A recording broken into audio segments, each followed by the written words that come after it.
ओम शांति। 5/8/25 की वाणी है। मीठे बच्चे, बाप आए हैं इस वैश्यालय को शिवालय बनाने। तुम्हारा कर्तव्य है वैश्याओं को भी ईश्वरीय संदेश दे, उनका भी कल्याण करना। प्रश्न: कौन से बच्चे अपना बहुत बड़ा नुकसान करते हैं? उत्तर: जो किसी भी कारण से पढ़ाई मिस करते हैं वह अपना बहुत बड़ा नुकसान करते हैं। कई बच्चे तो आपस में रुठ जाने के कारण क्लास में ही नहीं आते, कोई न कोई बहाना बनाकर घर में ही सो जाते हैं। इससे वे अपना ही नुकसान करते हैं, क्योंकि बाबा तो रोज कोई न कोई नई युक्तियां बताते रहते हैं। सुनेंगे ही नहीं तो अमल में कैसे लाएंगे? ओम शांति। मीठे मीठे रूहानी बच्चे यह तो जानते हैं कि अभी हम विश्व के मालिक बनने के लिए पुरुषार्थ कर रहे हैं। भल माया भी भुला देती है, कोई कोई को तो सारा दिन भुला देती है। कभी याद ही नहीं करते जो खुशी भी हो। हमको भगवान पढ़ाते हैं यह भी भूल जाते हैं। भूल जाने के कारण फिर कोई सर्विस नहीं कर सकते। अधम ते अधम जो वेश्याएं हैं उनकी सर्विस करनी चाहिए। वेश्याओं के लिए तुम ऐलान करो कि तुम बाप के इस ज्ञान को धारण करने से स्वर्ग के विश्व की महारानी बन सकती हो। साहूकार लोग नहीं बन सकते। जो जानते हैं, पढ़े लिखे हैं, वह प्रबंध करेंगे उन्हों को ज्ञान देने का। तो बेचारी बहुत खुश होगी, क्योंकि वह भी अपलाए हैं। उनको तुम समझा सकते हो। युक्तियां तो बहुत ही बाप समझाते रहते हैं। तुम ही ऊंचते ऊंच, नीचते नीच बनी हो। तुम्हारे नाम से ही भारत वैश्यालय बना है। फिर तुम शिवालय में जा सकती हो। यह पुरुषार्थ करने से तुम अभी पैसे के लिए कितना गंदा काम करती हो। अब यह छोड़ो। ऐसा समझाने से वह बहुत खुश होगी। तुमको कोई रोक नहीं सकते। यह तो अच्छी बात है ना। गरीबों का है ही भगवान। पैसे के कारण बहुत गंदा काम करती है। उन्हों का जैसे धंधा चलता है। अभी बच्चे कहते हैं हम युक्तियां निकालेंगे सर्विस वृद्धि को कैसे पाए। कोई बच्चे कोई न कोई बात में रूठ भी पड़ते हैं, पढ़ाई भी छोड़ देते हैं। यह नहीं समझते कि हम नहीं पढ़ेंगे तो अपना ही नुकसान करेंगे। रूठ कर बैठ जाते हैं। फलानी ने यह कहा, ऐसे कहा, इसलिए आते नहीं। हफ्ते में एक बार मुश्किल आते हैं। बाबा तो मुरलियों में कभी क्या राय देते रहते हैं। मुरली सुनना तो चाहिए ना। क्लास में जब आएंगे तो सुनेंगे। ऐसे बहुत हैं, कारण अकारण बहाना बनाए सो जाएंगे। अच्छा, आज नहीं जाते हैं। अरे बाबा ऐसी अच्छी पॉइंट सुनाते हैं। सर्विस करेंगे तो उच्च पद भी पाएंगे। यह तो है पढ़ाई।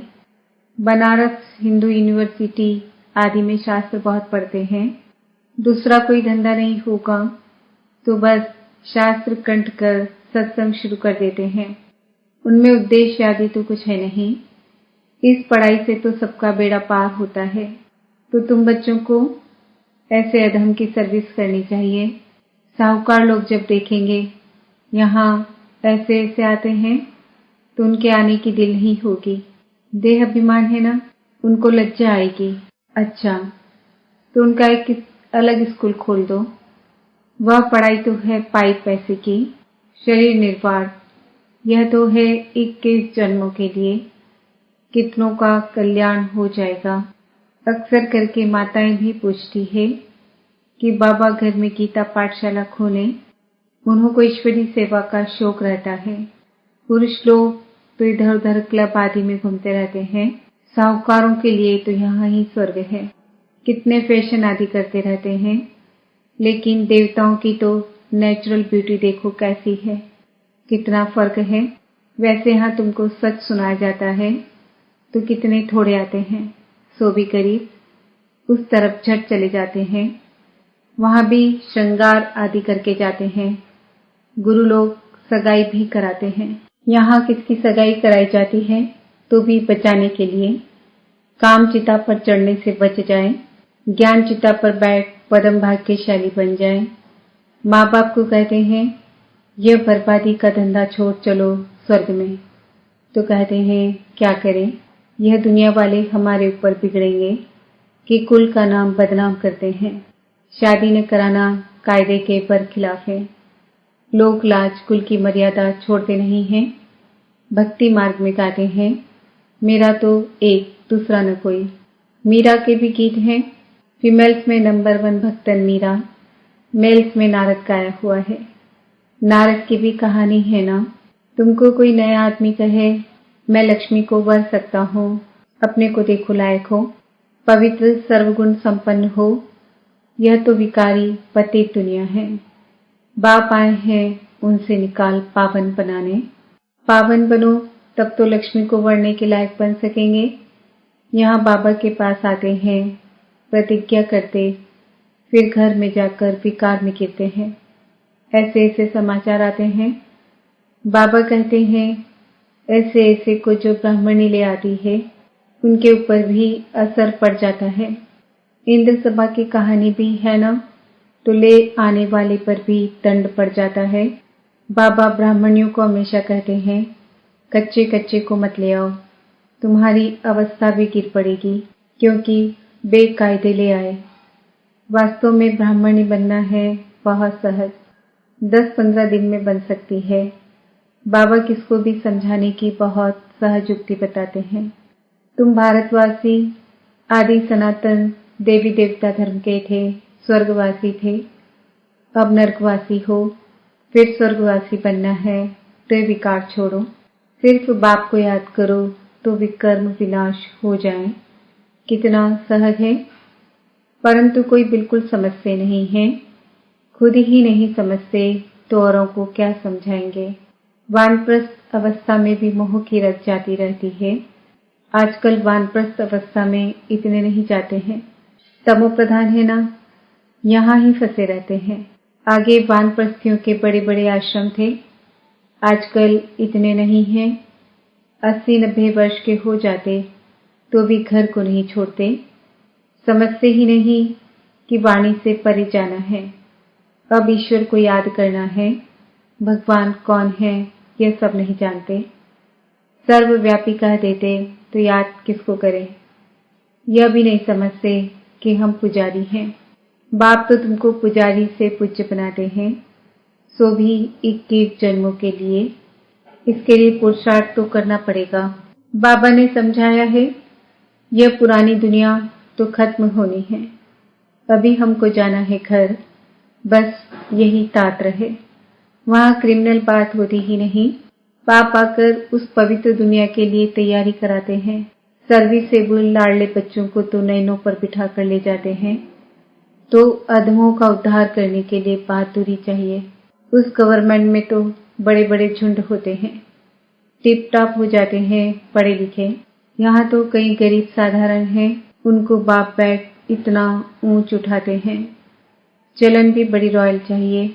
भगवान पढ़ाते हैं, उस पढ़ाई में कोई बड़ा इम्तिहान पास करते हैं तो कितना टिप टॉप हो जाते हैं। यहाँ तो बाप गरीब निवाज है, गरीब ही कुछ न कुछ भेज देते हैं। 1-2 रुपए का भी मनी ऑर्डर भेज देते हैं।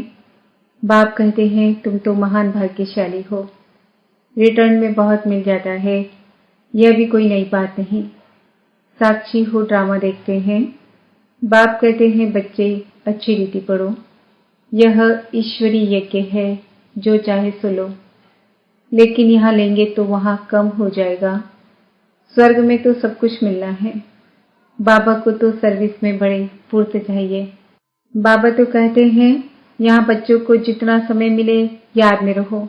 इम्तिहान के दिन नजदीक होते हैं तो एकांत में जाकर पढ़ते हैं। प्राइवेट टीचर भी रखते हैं। हमारे पास टीचर तो बहुत है, सिर्फ पढ़ने का शौक चाहिए। बाप तो बहुत सहज समझाते हैं, सिर्फ अपने को आत्मा निश्चय करो। यह शरीर तो विनाशी है, तुम आत्मा अविनाशी हो। यह ज्ञान एक ही बार मिलता है, फिर सतयुग से लेकर कलयुग अंत तक किसको मिलता ही नहीं, तुमको ही मिलता है। हम आत्मा हैं, यह तो पक्का निश्चय कर लो। बाप से हमको वर्षा मिलता है। बाप की याद से ही विकर्म विनाश होंगे। बस ये अंदर रटते रहे तो भी बहुत कल्याण हो सकता है, परंतु चार्ट रखते ही नहीं, लिखते लिखते फिर थक जाते हैं। बाबा बहुत सहज कर बतलाते हैं, हम आत्मा सतो प्रधान थी, अब तमो प्रधान बनी हूँ। अब बाप कहते हैं मुझे याद करो, तो सतो प्रधान बन जाएंगे। कितना सहज है, फिर भी भूल जाते हैं। जितना समय बैठो अपने को आत्मा समझो। मैं आत्मा बाप का बच्चा हूँ। बाप को याद करने से स्वर्ग की बादशाही मिलेगी। बाप को याद करने से आधा कल्प के पाप भस्म हो जाएंगे। कितना सहज युक्ति बतलाते हैं। सब बच्चे सुन रहे हैं। ये बाबा खुद भी प्रैक्टिस करते हैं तब तो सिखाते हैं ना। मैं बाबा का रथ हूँ, बाबा मुझे खिलाते हैं। तुम बच्चे भी ऐसे समझो। शिव बाबा को याद करते रहो तो कितना फायदा हो जाए, परंतु भूल जाते हैं। बहुत सहज है। धंधे में कोई ग्राहक नहीं है तो याद में बैठ जाओ। मैं आत्मा हूँ, बाबा को याद करना है। बीमारी में भी याद कर सकते हो। बांधेली हो तो वहां बैठ तुम याद करती रहो। अच्छा, मीठे मीठे सिकिल दे बच्चों प्रति माता पिता बाप दादा का याद प्यार और गुड मॉर्निंग। रूहानी बाप की रूहानी बच्चों को नमस्ते। हम रूहानी बच्चों की रूहानी माता पिता बाप दादा को याद प्यार गुड मॉर्निंग नमस्ते ओम शांति। धारणा के लिए मुख्य सार, सर्विस में बहुत बहुत फुर्त बनना है। जितना समय मिले एकांत में बैठ बाप को याद करना है। पढ़ाई का शौक रखना है, पढ़ाई से रुकना नहीं है। अपनी चलन बहुत बहुत रॉयल रखनी है। बस अब घर जाना है। पुरानी दुनिया खत्म होनी है, इसलिए मोह की रगें तोड़ देनी है। वानप्रस्थ अवस्था में रहने का अभ्यास करना है। अधमों का भी उद्धार करने की सेवा करनी है। वरदान, श्रेष्ठ वृत्ति द्वारा वृत्तियों का परिवर्तन करने वाले सदा सिद्धि स्वरूप भव। सिद्धि स्वरूप बनने के लिए वृत्ति द्वारा वृत्तियों को, संकल्प द्वारा संकल्पों को परिवर्तन करने का कार्य करो। इसकी रिसर्च करो। जब इस सेवा में बिजी हो जाएंगे तो यह सूक्ष्म सेवा स्वतः कई कमजोरियों से पार कर देगी। अभी इसका प्लान बनाओ तो जिज्ञासु भी ज्यादा पड़ेंगे, मदोगरी भी बहुत बढ़ेगी, मकान भी मिल जाएंगे, सब सिद्धियां सहज हो जाएंगी। यह विधि सिद्धि स्वरूप बना देगी। स्लोगन, समय को सफल करते रहो तो समय के धोखे से बच जाएंगे। आज का सम्मान है, मैं आत्मा सदा सिद्धि स्वरूप हूँ।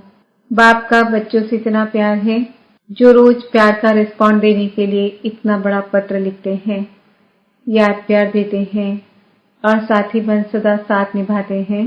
तो इस प्यार में अपनी सब कमजोरियां कुर्बान कर दो। परमात्मा प्यार में ऐसे समाये रहो जो कभी हद का प्रभाव अपनी ओर आकर्षित न कर सके।